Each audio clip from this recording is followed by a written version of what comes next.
चलिए शुरू करते हैं फिर आज से प्रत्यावर्ती धारा अल्टरनेटिंग करंट चैप्टर। तो पहले कुछ शब्द में हम प्रत्यावर्ती वोल्टेज और प्रत्यावर्ती धारा क्या होता है। तो प्रत्यावर्ती वोल्टेज वो वोल्टेज है जिसका मैग्नीट्यूड परिमाण, जिसकी दिशा डायरेक्शन, जिसका परिमाण और दिशा समय के साथ बदले, और एक बदल रही है परिमाण और दिशा, लेकिन एक निश्चित समय के साथ बाद वही फिर से पुनरावृत्ति हो, फिर से रिपीट हो, तो इसे हम अल्टरनेटिंग करंट या अल्टरनेटिंग वोल्टेज कहते हैं। इस तरीके से देख लीजिए कि एक निश्चित समय के बाद, ये देखिए फिर इतने निश्चित समय के बाद उसके सेम उसी तरीके से रिपीट हो रहे हैं, तो इसे प्रत्यावर्ती, जैसा कि उसके नाम से अल्टरनेटिंग, आप लोग बोलते हो ना अल्टरनेट क्लास है, मतलब इस दिन है फिर नहीं है, फिर है फिर नहीं है, तो उसी तरीके से इसे बोलते हैं प्रत्यावर्ती वोल्टेज या प्रत्यावर्ती धारा। तो इसका सबसे पहला चैप्टर का डेरिवेशन शुरू करते हैं। पहला डेरिवेशन है आपका, एक चुंबकीय क्षेत्र में अपनी अक्ष के परिता घूमती कुंडली के सिरों के बीच उत्पन्न प्रेरित विद्युत वाहक बल अथवा प्रत्यावर्ती वोल्टेज, ये सबसे पहला है, यहीं से स्टार्ट होता है आपका चैप्टर। क्या है? एक चुंबकीय क्षेत्र है अपनी अक्ष के परिता, इसमें कोई कुंडली है, इसके सिरों के बीच घूम रही है, और उसमें कितना इलेक्ट्रोमोटिव फोर्स, प्रेरित विद्युत वाहक बल जनरेट होगा, और या इसी को बोलते हैं प्रत्यावर्ती वोल्टेज कितना होगा। तो अब हम लोग पहले थोड़ा इसके बारे में बताते हैं कि आप पिछले चैप्टर में फैराडे का नियम वगैरह पढ़ के आए हो, अगर आपने नहीं पढ़ा तो पिछला वीडियो आप देख लीजिएगा। तो सबसे पहले एक बात सुनिए कि अगर कोई कुंडली है और किसी शक्तिशाली चुंबकीय क्षेत्र में किसी अक्ष के परिता घुमाई जा रही है, कोई कुंडली है और किसी शक्तिशाली चुंबकीय क्षेत्र में किसी अक्ष के परिता, कोई एक्सिस है, कोई शक्तिशाली चुंबकीय क्षेत्र है, पावरफुल मैग्नेटिक फील्ड है कोई, और उसमें कोई कुंडली है जिसको हम एक्सिस के सराउंडिंग किसी अक्ष के परिता हम घुमा रहे हैं, तो उसमें जो चुंबकीय फ्लक्स रेखाओं की संख्या है उसमें परिवर्तन होने लगता है। चुंबकीय फ्लक्स रेखाओं की संख्या को क्या बोलते हैं? चुंबकीय फ्लक्स भी बोलते हैं। तो उसमें मैग्नेटिक फ्लक्स में चेंज होने लगता है, और फैराडे ने कहा था कि जब भी कहीं मैग्नेटिक फ्लक्स मतलब चुंबकीय फ्लक्स में परिवर्तन होगा तो एक प्रेरित विद्युत वाहक बल भी उत्पन्न हो जाएगा, इलेक्ट्रोमोटिव फोर्स जनरेट हो जाएगा, जिसकी वजह से धारा भी प्रवाहित होना शुरू हो जाती है। एक बार फिर सुनिए कि कोई कुंडली है जिसे किसी शक्तिशाली चुंबकीय क्षेत्र में किसी अक्ष के परिता तेजी से घुमाया जाता है, तो इसमें क्या परिवर्तन होने लगता है? चुंबकीय बल रेखाओं की संख्या में, मतलब चुंबकीय फ्लक्स में, मैग्नेटिक फ्लक्स में चेंज होने लगता है। तो अब फैराडे के हिसाब से यहां पर एक प्रेरित विद्युत वाहक बल उत्पन्न हो जाएगा और धारा भी बहना शुरू हो जाती है। तो अब यही हम सबसे पहले मानते हैं, माना कि कोई कुंडली है ए बी सी डी, ये किसी शक्तिशाली चुंबकीय क्षेत्र वेक्टर बी चुंबकीय क्षेत्र में रखी हुई है। अब इसको हम क्लॉकवाइज डायरेक्शन में घुमा रहे हैं।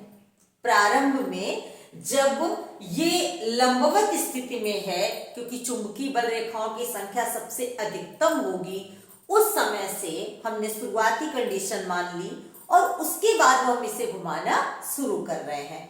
तो स्टार्टिंग में ये हमने मान लिया कि जब थीटा डिग्री के कोण पर आपने घुमाया, इसको कितना घुमाया? थीटा डिग्री के कोण पर घुमाया। तो जब आपने इसको थीटा डिग्री के कोण पर घुमाया तो आपको पता है थीटा घूमने पर चुंबकीय फ्लक्स इसमें कितना जनरेट हो गया? मैग्नेटिक फ्लक्स फाई बी बराबर बी ए कॉस थीटा। वैद्युत फ्लक्स का क्या फॉर्मूला होता है?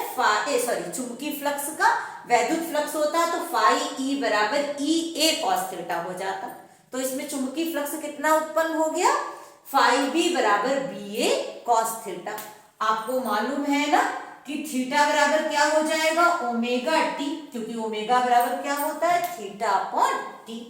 तो phi B equal to B A cos theta कितना है, ओमेगा टी। अब हम इसको ही रफ करेंगे, क्योंकि आपको पहले पता है भाई कि बोर्ड छोटा है, तो हम इसी पर हल करेंगे यही रफ करके। तो अब देखिए, अगर दोनों पक्षों का हम अवकलन कर दें तो क्या आ जाएगा, D phi B by D T बराबर बी ए। अच्छा, कॉस ओमेगा टी का क्या होगा, माइनस का साइन ओमेगा टी, और अंदर ओमेगा टी का क्या आ जाएगा, ओमेगा। तो D phi B by D T equal to minus B A omega sine omega T, equation first. अब जहां पर चुंबकीय फ्लक्स में परिवर्तन होना शुरू हो तो फैराडे ने बताया था कि प्रेरित विद्युत वाहक बल भी उत्पन्न हो जाएगा। तो अगर फेरों की संख्या n हो कुंडली में तो प्रेरित विद्युत वाहक बल उत्पन्न, प्रेरित विद्युत वाहक बल उत्पन्न, प्रेरित विद्युत वाहक बल, वो भी किसके नियम से, फैराडे के अनुसार।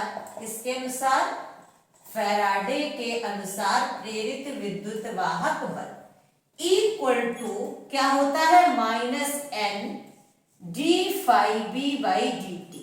क्या होता है, ई बराबर minus N D phi B by D T. अब हम समीकरण 1 से मान रखते हैं।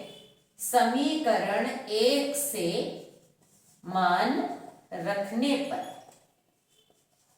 जब समीकरण 1 से हम यहां मान रखेंगे आकर, तो क्या आ जाएगा, E बराबर ये कितना है, माइनस एन, और D phi B by D T कितना है, minus B A omega sine omega T.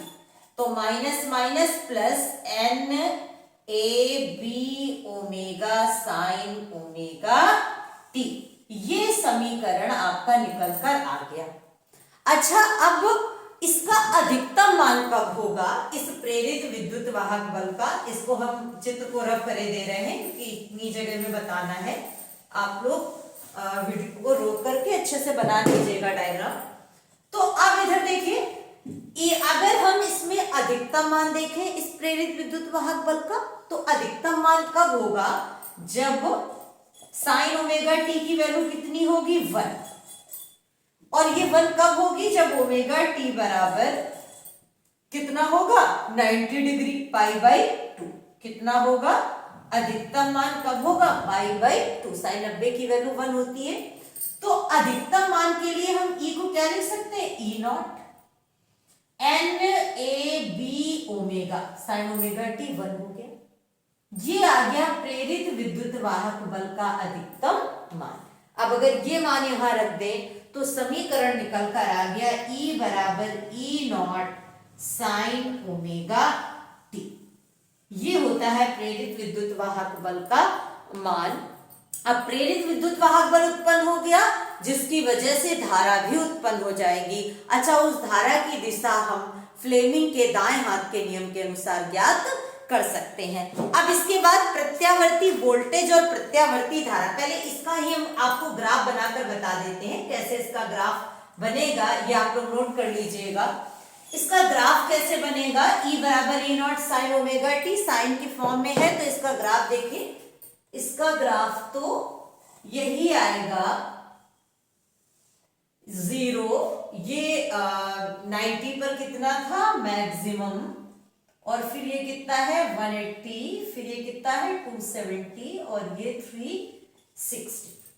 ये इस तरीके से कुंडली विद्युत वाहक बल को उत्पन्न कर रही है। अच्छा, प्रत्यावर्ती वोल्टेज और प्रत्यावर्ती धारा के बात जब करें तो क्या हुआ, प्रत्यावर्ती वोल्टेज और प्रत्यावर्ती धारा का भी इसी तरीके से, जैसे आपने देखा E बराबर E naught sine omega T.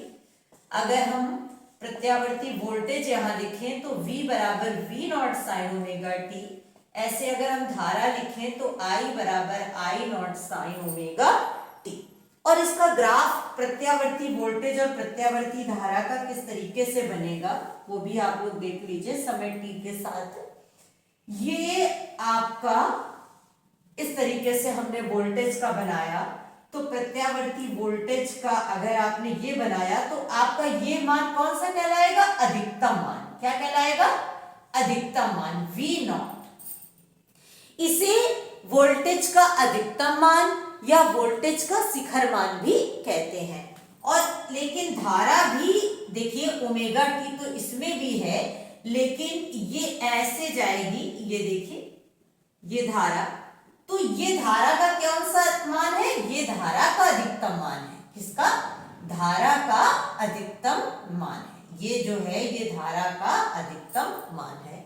ये वोल्टेज का ग्राफ है प्रत्यावर्ती वोल्टेज का, और ये किसका है, प्रत्यावर्ती धारा का। अच्छा, यही कारण है कि हम ये कह सकते हैं कि जो बिजली के तारों के बल्बों का, ये प्रश्न भी आपका आया हुआ है कि बिजली के जो तारों के बल्ब है वो प्रत्यावर्ती धारा 1 सेकंड में 50 बार एक तरफ फिर 50 बार दूसरी तरफ ऐसे प्रवाहित होती है। तो एक साइकिल में धारा 2 बार शून्य होती है। ये देखिए कितने बार शून्य हुई एक साइकिल में धारा, एक बार ये शून्य हुई यहां से चली और एक बार ये। एक साइकिल में धारा कितने बार शून्य होती है, 2 बार शून्य होती है। इसी वजह से हम कह सकते हैं कि जो बल्ब है वो 1 सेकंड में 100 बार बुझते हैं और 100 बार जलते हैं। ये पूछा गया है कि बल्ब में ऐसा क्यों होता है, तो ये इसी वजह से है कि बल्ब जो है 100 बार जलते हैं और 100 बार बुझते हैं। इस वजह से हमको, लेकिन हमारी आंखों की जो दृष्टि निर्बंधता होती है, जो देखने की क्षमता होती है, वो इस बात को देख नहीं पाती है। तो ये आप लोग ये डेरिवेशन करिएगा। इसके बाद अगले वीडियो में आपसे मिलते हैं। तो आपने क्या सीखा है आज, सबसे पहले थोड़ा सा हाईलाइट देख लीजिएगा कि जब भी कभी किसी कुंडली को किसी शक्तिशाली चुंबकीय क्षेत्र में हम किसी अक्ष के परितः घुमाते हैं तो उसमें एक चुंबकीय फ्लक्स में परिवर्तन होने लगता है और फैराडे के हिसाब से विद्युत वाहक बल उत्पन्न हो जाता है। और विद्युत वाहक बल उत्पन्न होता है जिससे धारा भी उत्पन्न हो जाती है, जिसकी दिशा हम फ्लेमिंग के दाएं हाथ के नियम से ज्ञात करते हैं। और विद्युत वाहक बल आया E बराबर E not sine omega T, V बराबर V not sine omega T प्रत्यावर्ती वोल्टेज, और धारा I बराबर I not sine omega T. अगले वीडियो में मिलते हैं, इसके आगे आप लोग पढ़ते रहिए।